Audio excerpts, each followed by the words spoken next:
அனைவருக்கும் கோபிநாத்தின் அன்பு வணக்கங்கள் நண்பர்களே.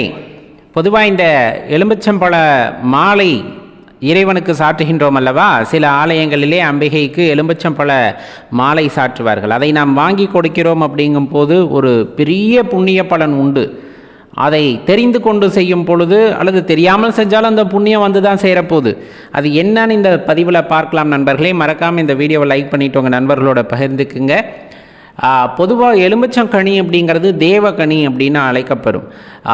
அம்மன் ஆலயங்களில் பார்த்தீங்க அப்படின்னா இந்த கனியோட பயன்பாடு அதிகமாக இருக்கும். எல்லா ஆலயங்களிலுமே இறைவனின் பாதத்திலே வைத்து இந்த கனியை வந்து நமக்கு கொடுப்பார்கள். இன்னும் சொல்லப்போனால் குலதெய்வ ஆலயத்திலே வைத்து எடுத்து வந்த இந்த எலுமிச்சம் பழம் இருக்கும் இல்லைங்களா, அது ரொம்ப ஆற்றல் வாய்ந்ததாக இன்றளவும் நமது அன்பர்களால் வந்துட்டு வணங்கப்படுகின்றது.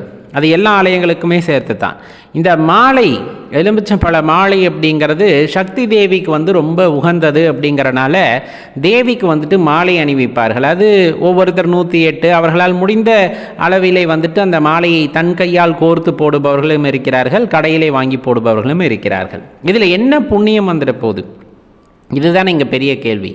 அம்மனுக்கு செய்கின்றோம் அப்படிங்கும் போது நம்ம மனமு வந்து என்ன செய்கின்றோம் அப்படின்னா அம்மனை அழகு பார்க்குறோம். அந்த எலுமிச்சங்கனியால் அழகு செய்து பார்க்கிறோம். அப்படிங்கிறத தவிர வேறு என்ன புண்ணியம் வந்துடும் அப்படின்னு கேட்குறோம் இல்லையா? தெளிவாக தெரிஞ்சுக்குங்க. இப்போ ஆலயத்துக்கு போகிறோம், ஆலயத்தில் போயிட்டு நம்ம சாமி கும்பிடுறோம்.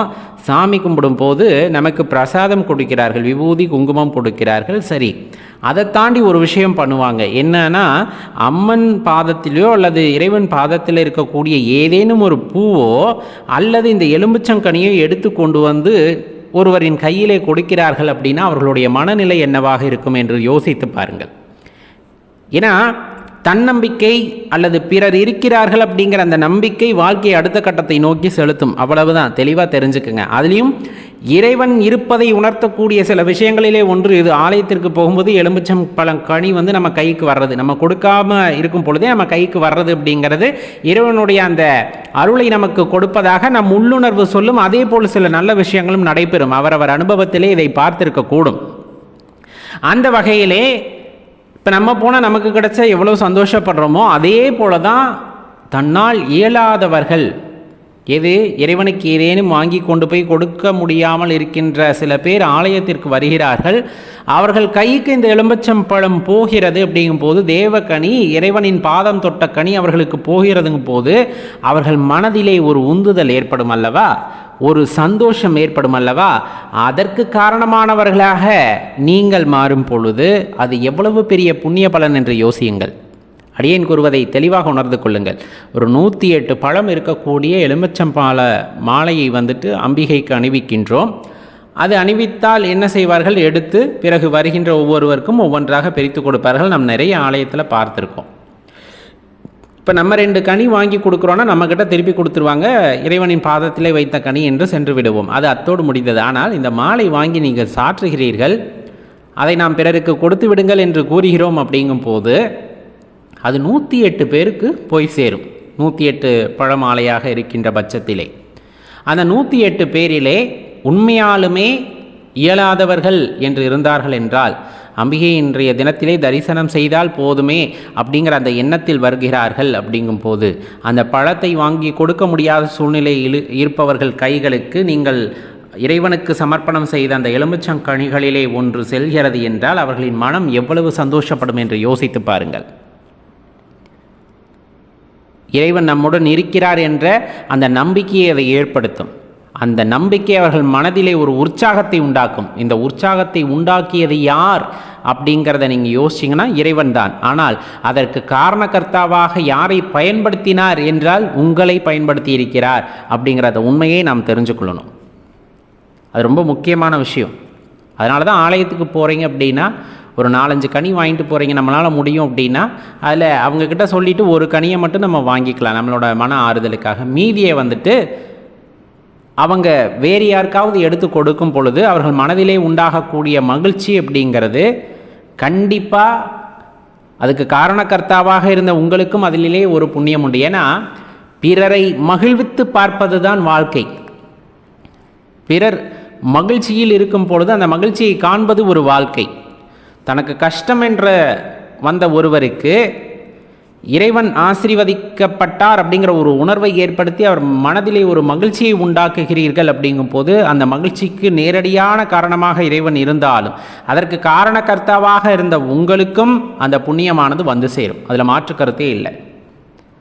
அப்போ எலும்புச்சம்பழம் விளக்கு போடலாமா? தாராளமாக விளக்கு போடுங்க. ஆனால் இறைவன் திருப்பாதத்திலே ஒரு 4-5 எலும்புச்சம்பழ கனிகளை வாங்கி வைக்க முடிந்தால் வாங்கி வைத்து விடுங்கள். அந்த அர்ச்சகர் மற்றவர்களுக்கு கொடுக்கும் பொழுது அவர்களுக்கு வருகின்ற சந்தோஷத்தில் இருக்கின்ற பங்கு உங்களுக்கும் வந்து சேரும். இதில் மாற்றுக்கருத்தே இல்லை.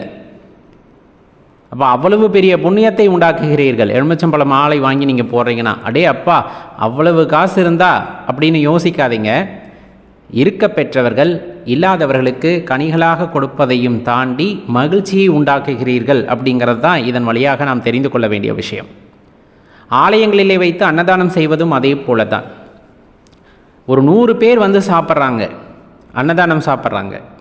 அதில் 90 பேர் நல்ல வசதி வாய்ப்பு பெற்றவர்களாகவே இருந்துவிட்டு போகட்டும், தவறே இல்லை. அவர்களும் அங்கு நின்று வாங்குகிறார்கள். 10 பேர் உண்மையாகவே அன்றைய பொழுது எப்படி முடியப் போகிறது என்று காத்து கொண்டிருந்தவர்கள், பசியால் வாடிக்கொண்டிருந்த அந்த 10 பேர் ஏன் ஒரே ஒருத்தர், அந்த பசியால் வாடுற ஒரே ஒருத்தர் நீங்கள் செய்கின்ற அன்னதானத்தை சாப்பிடுகிறார் என்றால் அந்த புண்ணியம் அப்படிங்கிறது பல மடங்கு பெரிது. பசித்த வயிற்றிற்கு, அதுவும் குறிப்பாக தேவைப்படுகின்ற ஒரு வயிற்றிற்கு ஈயப்படும் உணவு தான் சிறந்த தானமாக இருக்கும். அது தர்மமாக இருக்கும். தானம் கூட கிடையாது, அது தர்மம். சொல்லப்போனால் அந்த தர்மம் அப்படிங்கிறது நம் தலைமுறையவே காக்கக்கூடியதாக இருக்கும். அரியன் எப்போவுமே பிரதிபலனை எதிர்பாராதீர்கள் அப்படின்னு தான் சொல்கிறதும் கூட. ஆனாலுமே பிரதிபலனை எதிர்பார்க்காவிட்டாலும் கூட அந்த தர்மம் அப்படிங்கிறது பல தலைமுறைகளையும் காத்து நிற்கக்கூடிய ஆற்றல் பெற்றது. அதனால தான் சொல்கிறது, எங்காச்சும் போகிறோம் கோயிலுக்கு அப்படிங்கும்போது பிறர் மகிழ்வதற்கு நாம் என்ன செய்யலாம் அப்படிங்கிறத அந்த ஆலயத்திலே செய்யும் பொழுது அதற்கான புண்ணிய பலன் நம்மை வந்து சேரும் அப்படிங்கிறத தெளிவாக தெரிஞ்சுக்கணும். அதில் குறிப்பாக சொல்லப்பட்டது தான் பூக்கள் வாங்கிட்டு போங்க அப்படின்னு சொல்லக்கூடியது. நீங்களே கட்டி கொண்டு போகலாம், அது இன்னும் சிறப்பு. அதே போல் கனிகள் வாங்கி கொண்டு போகலாம் இறைவன் பாதத்திலே வைப்பதற்கு. அதுலேயும் குறிப்பாக எலும்புச்சம்பழ கனி வந்து வாங்கி கொண்டு போகலாம். நாம் பெற்றுக்கொண்டது போக மீதி இருப்பது மற்றவர்களுக்கு போய் சேரும். அதே போல் அன்னதானம் வழங்கலாம். இந்த மாதிரி சிறப்பான விஷயங்களிலே ஆலயங்களிலே செய்யும் பொழுது அதற்கான பலன் அப்படிங்கிறது அந்த தலைமுறையே வந்து சேரும் அப்படிங்கிறதையும் தெரிஞ்சுக்கணும். இதில் மாற்று கருத்து உடையவர்கள் இருக்கத்தான் செய்வார்கள். நம்ம கொண்டு போய் கொடுத்தோம்னா அர்ச்சகர்கள் வந்துட்டு பணம் கொடுக்குறவங்களுக்கு தான் கொடுக்குறாங்க அப்படி இப்படின்னு நம்ம நிறைய யோசிப்போம். அது ஒரு வகையில் இருந்தாலுமே அப்படியே எல்லாத்தையும் எடை போற்றவும் கூடாது. எல்லாருமே அப்படி இருப்பதும் இல்லை அப்படிங்கிறதையும் தெளிவாக தெரிஞ்சுக்கணும். இறைவன் நினைத்து விட்டால் இன்னாருக்கு இது சென்று சேர வேண்டும் என்று நினைத்து விட்டால் அன்னாருக்கு அது சென்று சேரும். நாம் செய்ய வேண்டிய விஷயத்தை, நாம் செய்ய வேண்டிய அந்த ஒரு செயலை நாம் செய்து கொண்டே இருப்போம். அப்போ அதற்கு தகுந்த பலனானது இறைவன் கொடுப்பார் என்ற நம்பிக்கையில் நாம் வாழ்ந்து கொண்டிருப்போம். சிவாய நம.